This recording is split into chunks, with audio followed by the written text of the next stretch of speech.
I'm terrible at asking for help. I'm terrible at accepting help. What about you? Many of us need help accepting help, if that makes sense. So let's talk about it so that your life can get easier and also so you can feel more connected to others. Look, I'm no expert, but as I've battled a terminal disease, I'm learning a lot about why and how to reach out for help. Here's why I avoid getting help. To admit that I need help is to admit that I'm weak, and I hate feeling weak. Weakness is one of the hardest emotions for me to tolerate. What about for you? But here's what I'm learning. You must pass through weakness to access strength. As the Bible says, it's when I'm weak that then I'm strong.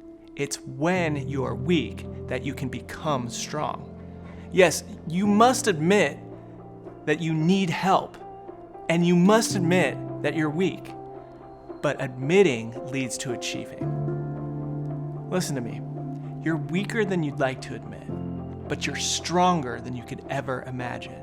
You must be willing to admit your weakness to access a strength more powerful than you could ever envision. Trust me, you're weaker than you'd like to admit, but you're stronger than you could ever imagine. First weakness, then strength. This is how it works.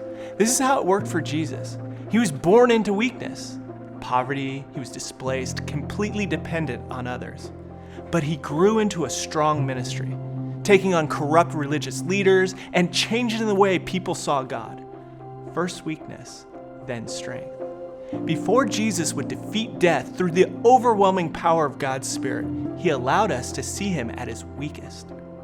He was praying to be spared, blood vessels breaking with anxiety, and then he was too weak to even carry his own cross.